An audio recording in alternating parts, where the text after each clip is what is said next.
Topic ngayon ay tungkol sa 20 F-16. 20 ka-unit ng F-16 brand new all the way from America. Ito yung pinaka-dream fighter jets ng ating Philippine Air Force. Nako. At narinig nyo ba itong tinatawag na COPE Thunder Nanginginig na ngayon 2025 ng exercises? China. Ito ang pagpapalipad ng 20 jets, itong F-16. Dito yan masusubukan sa tinatawag nilang COPE Thunder exercises na gagawin sa Subic Bay. At dito lang yan sa airspace ng Pilipinas, ang exhibition na yan. Kaya yan ang abangan natin. April 7 daw mag-umpisa ang COPE Thunder 2025 ng US Air Force kasama ang ating Philippine Air Force. Narito ang ulat atin na panoorin.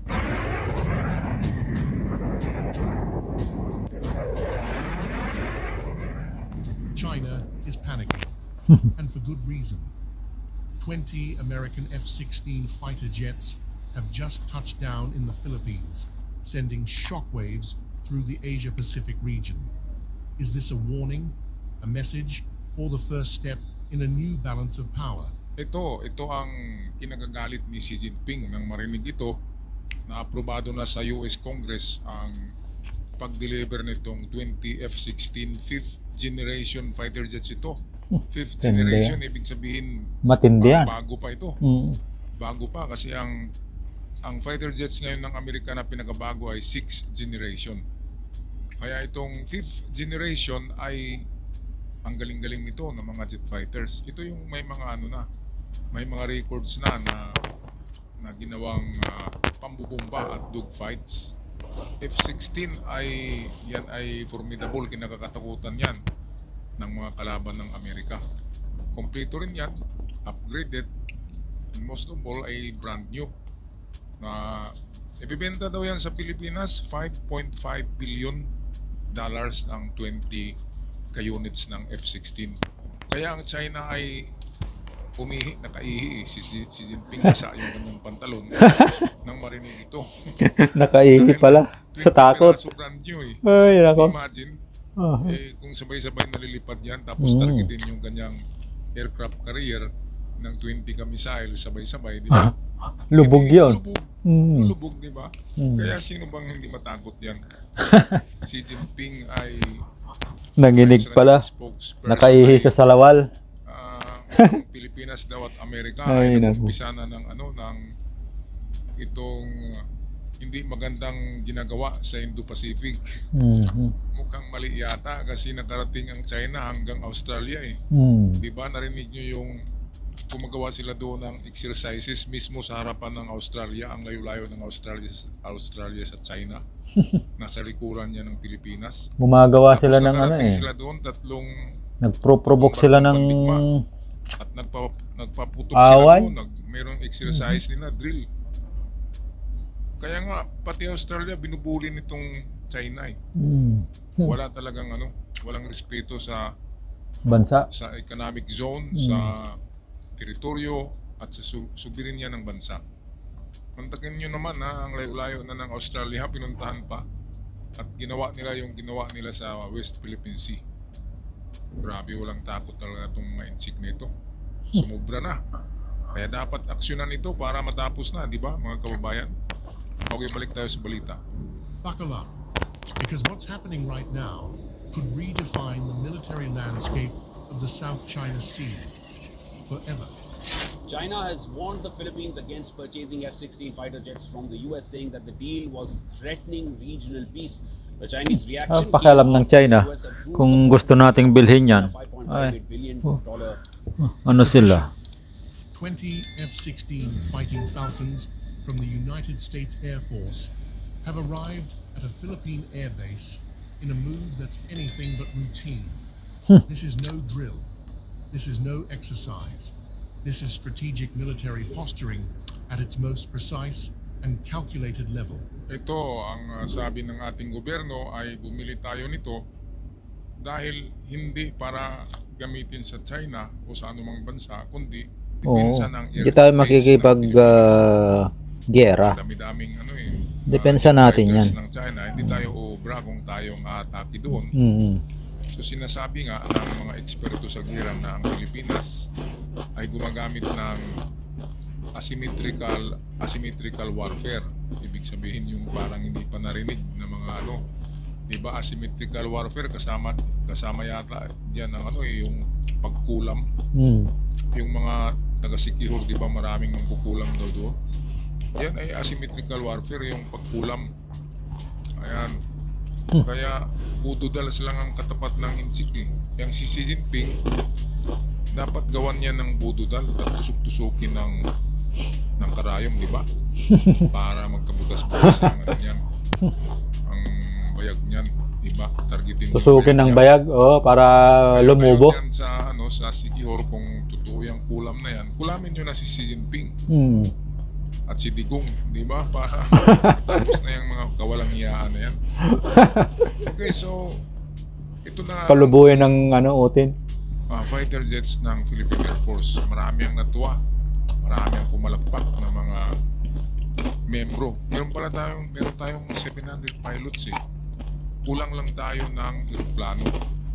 Sa Philippine Air Force merong certified 700 pilots na pwedeng magpalipad ng mga jet fighters. Kapag tinuruan, ay madali na lang kasi marunong nang magpalipad yan ng mga 4th generation fighter jets. Katulad nung narinig nyo yung nag-crash na isang fighter jet na gawa ng South Korea. Oo. At bumagsak, sayang. Mahal yun eh. Okay, so marunong nga magpalipad ang ating mga piloto. Kaya nga lang, walang kanya-kanyang aircraft eh. Hindi katulad sa Amerika, lahat ng piloto doon ay may sariling eroplano. Aircraft. Jet fighter. Napanood nyo yung Top Gun na movie. Yung mga eroplano nila ay sa kanila talaga yun, nakapangalan sa kanila. Ang sa atin kasi, kulang talaga tayo. Imagine, 700 ka pilots. Ang ating eroplano ay nasa ano lang eh. Hindi pa kasama tong bago ngayon. Nasa 12 lang yata ka fighter jets. Plus nadagdagan ngayon ng bago. Ay nasa dumadami. 30 na, 30 mahigit. So pwede na rin yan. Kapag atakihin tayo dito ng mga barko ng China sa WPS, pwede na rin yan. At least, pero nandiyan naman ang Amerika. Hindi pwedeng makalusob ang China dito ng mabilis dahil ang aircraft carrier ng Indo-Pacific ay diyan yan maka-standby sa WPS kung sakaling magkagyera. Okay, balik tayo sa ating balita. The jets landed amid escalating tensions in the South China Sea, where Chinese maritime militia vessels continue to harass Philippine fishing boats and military patrols. The F-16 Fighting Falcon is no ordinary jet. It's fast, lethal, and battle-tested, capable of speeds over Mach 2, and equipped with precision-guided munitions. These fighters are built for dominance. They can dogfight. They can strike ground targets. They can enforce airspace. In the skies over the Philippines, they serve as a clear message. The U.S. is here, and it's ready. And they're not here for a vacation. The U.S. Air Force isn't just deploying jets. It's also sending a message to Beijing. Back off. Ayan, so back off Beijing, back off Xi Jinping. Ang mensahe ng Amerika ay hindi raw narito sa Pilipinas para magbakasyon. Narito sa Pilipinas yan para harapin yung pangharas ng China. Hindi lang, sabi ko kanina, hindi lang Pilipinas hinaharas ng China, pati na ang Australia. Mandakin nyo, nagpasabog ng mga kanyon doon, ang kanilang barko. Tapos yung dumaan na private jet plane ay sinabihan na huwag kayong lumapit dito mga fighter jets ng Australia dahil magpaputok kami. O diba? Kung ako ang presidente ng Australia, sampulan ko yun eh.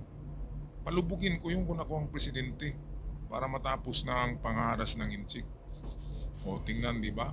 Kung lulubog yung mga barko na yun, titirahin yun ng New Zealand at Australia kasi magkatabi lang yung New Zealand at Australia.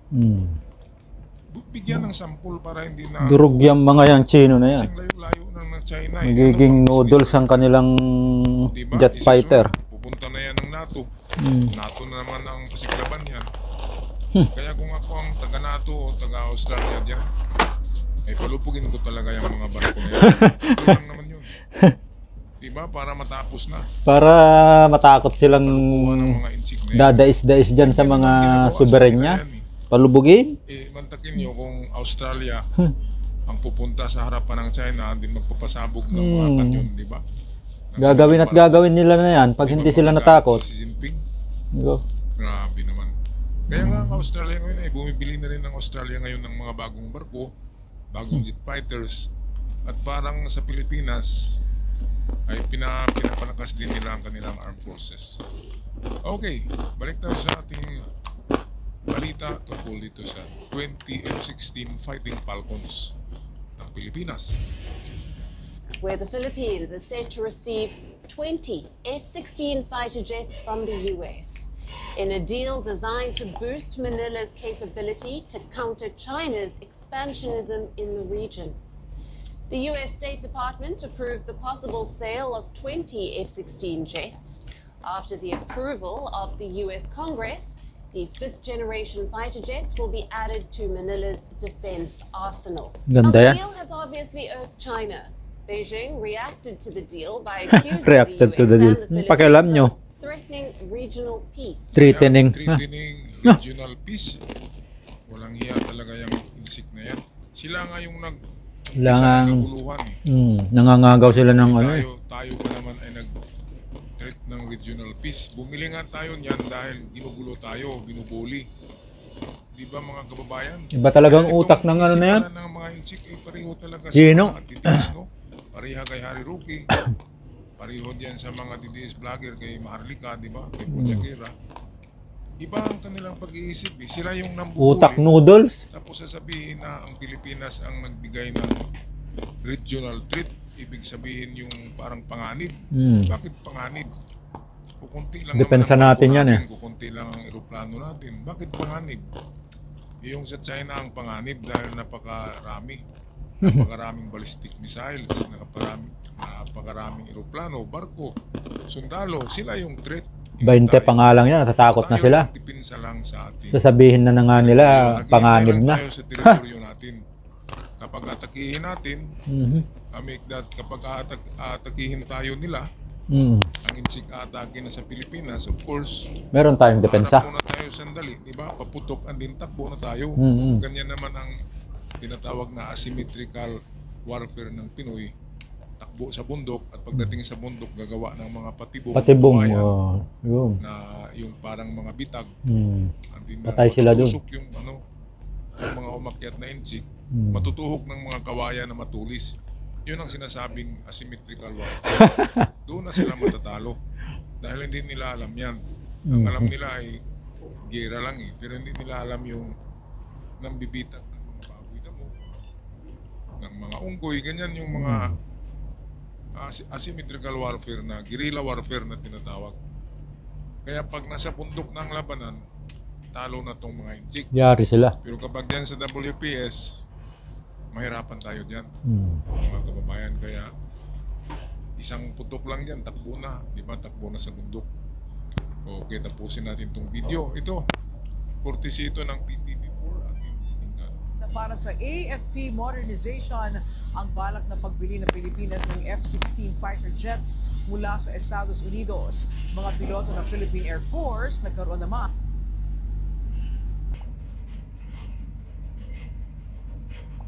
ng personal na karanasan sa naturang fighter jets sa pamamagitan ng nagpapatuloy na Cope Thunder Exercises 2025. Si Pat Jesus sa sentro ng balita. Dalawang lingkong pagsasanay ang Philippine Air Force at US Pacific Air Forces sa ilalim ng Cope Thunder Exercises 2025 na nagsimula kahapon sa Clark Air Base, Pampanga at nakatuon sa Air Maneuver and Tactics. Ganda yan. Nako, kahapon lang pala to eh. Ay hindi, nung kamakalawa kasi April 10 ngayon. April 7 ito mag-umpisa eh. Akala ko Marso pa ngayon. Grabe naman itong aking kalendaryo, sobrang late. Kaya kamakalawa lang, April 7 nag-umpisa na itong Cope Thunder Exercises with US Air Forces, ang kasama. At tuturuan dito magpapalipad ang mga ating mga Philippine Air Force pilots. Meron ding mga half, tinatawag na Purinoys, mga half American, na doon talaga nag-aaral sa Amerika sa pagiging piloto ng mga jet fighters. Ganda yan. Sila yung magbigay muna ng sample ng air exhibition. Sila muna yung magpatambling-tambling dyan ng jet fighter. And then, susunod niyan, kasi isang linggo ito ay tuturuan din yung ating mga local pilots dito kung paano i-maneuver ang F-16. Kasi bago yan eh. Ang ating mga ano dito, yung mga Tucano ay ano lang yun eh, kung sa klase pa yan ay categorized na Class B. Class B lang ng mga jet fighters. Ito talaga ang mga fighter jets na makipag-group fight. Yung Tucano ay parang trainer lang yun eh. Trainer jets, pero pwede rin lagyan ng mga missiles. Pero ito talaga yung state of the art. At pwede na ito. Doon nga sa Ukraine ay mas mababang klase pa dito na eroplano ang ginamit sa Ukraine eh. Mga MiG jets. Yun ay mga Russian made na luma na. Pero okay pa rin, di ba? Lalo na ito F-16 ito, bago. Kaya maligaya ang mga piloto, ng Philippine Air Force dahil magkaroon sila ng experience na nakikita lang nila sa mga movies ng mga nitong mga klaseng jet fighters. Balik tayo sa balita courtesy ng PTV4. Dito ay lumipad ang F-16 fighter jet ng Estados Unidos na ipinadala para sa pagsasanay. Kabilang sa mga lalahok sa Hope Thunder exercises ngayong taon, itong F-16 multi-role fighter aircraft ng Amerika. Noong nakarang linggo lamang ay napaulat yung pag-aproba ng US State Department sa posibleng pagbenta nito sa Pilipinas bilang bahagi ng multi-role fighter jet o MRF acquisition program para sa Philippine Air Force. 700 miyembro ng PAF ang kalahok kung saan bukod sa FA-50 ay kasama ring gagamitin ang kanilang Super Tucano at Black Hawk helicopters. Sa panig naman ng US Air Force ay mayroon 200 tauhan. Ilan sa kanila nag-rami dahil may tubok Pinoy. Isang malaking karangalan po talaga na nabigyan kami pagkakataon, makabalik sa bayan na kinalakihan namin tapos mag-serve, sa capacity na to. Galing. As far as further strengthening the interoperability, tapos yun nga po yung mapalakas o mapatibay po natin yung samahan ng US and ng Philippines na naitaguyod na po dati pa. Sa unang pagkakataon ay magkakaroon ng international Galing talaga ni PBBM. Hope Thunder exercises mula sa mga Air Force ng Malaysia, Thailand, Japan at Indonesia. Ayan, so Yung panahon pa lang ng tatay niya hanggang ngayon, nako, talo na natin ang mga China na yan. Japan, Thailand, Indonesia, Malaysia, marami. Diyos ko. Kaya itong mga bansa na ito naghahanda. Biro mo, ilang dekada ang nawala sa atin? Kasi kung halos 40 years. Pati karagatan ng Brunei ay tinapyasan ng China eh. Kaya galit ang Brunei. Pero hindi natin makikita na nagpalakas ng armas ang Brunei ngayon. Ay hindi, ano lang yan. Yung hindi nila pinapakita, pero nagpapalakas yan. Malaman yan eh. Kaya narinig natin na bumibili ng mga bagong jet fighters. Hindi lang nila sinasabi dyan. Okay, so ito ang dream come true ng Philippine Air Force. Ayan, 700 membro ng Philippine Air Force ay lalahok. So ibig sabihin 20 units lang ito ng F-16. So paano-ano ito, di ba? Pagkatapos ng isa, ang isa na naman na pilotong Pinoy, and then pagbalik, isang round lang ay isang piloto na naman kasi 700 eh. Hanggang maubos ang 700 na piloto na makasakay sa mga bagong F-16 Fighting Falcon ng US. Kaya ang China talaga ay galit eh. Sabi nila, Pilipinas at Amerika ay nagbigay ng panganib sa Asia Pacific. Panganib. Nag-protection lang tayo sa ating ano eh. Ang panganib yung umaatake ka, katulad ng China, nakarating doon sa Australia. Utak noodles yung China na yan eh. Kung may tamahan, di ba? Doon pa sila sa ano eh. Dumaan pa sa Perth, Australia. Tanaw na lang talaga ang ano, tanaw na ang pier ng Australia eh. Walang nagawa ang Australia kasi hindi nila akalain na pupunta pala doon ng China, ang layo-layo na. Pero sa susunod, pag bumalik pa doon ng China sa Australia, nakahanda na ang Australia.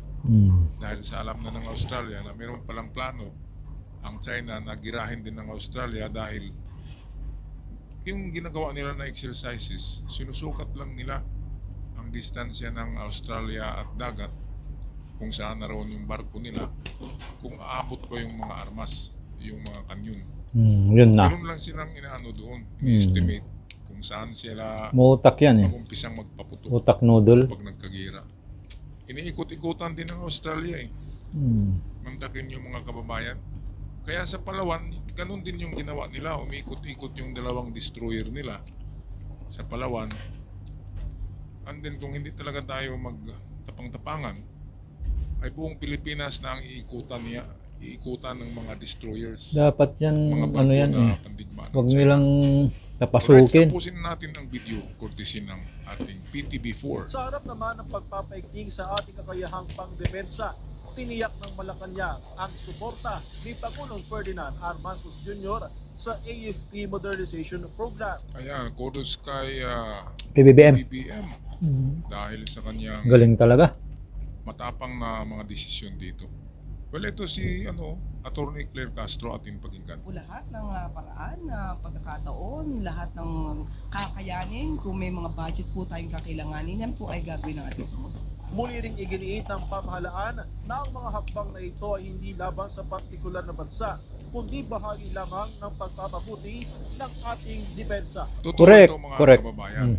Tayo'y bumili niyan para lamang sa ating depensa, Depensa. sa ating bansa. Hindi naman tayo makakapaggera eh. Territoryo, sa airspace, depensa sa lupaan. Kaya tayo gumagastos ng malaki para diyan. Ngayon, hindi pa kayo nagtataka, parang hindi yata kaya ng Pilipinas yan, ng budget. Kasi marami pa tayong ginagamitan. Kaya yan idol, basta si PBBM. Diba? Daming pera yan. Pero alam naman natin na mayroong magic Daming gold. sa PBBM, Oo. may magic yan. Daming hint ng ano kanyang yan. magic, hint, mga clue, ay yung Gold. bakit nag-invest ang Swiss Bank ng 3 Trillion 3 trillion pesos, pesos. sa Pilipinas. Mm. Trillion yun trillion hindi milyon. Saan galing ang pera, di ba?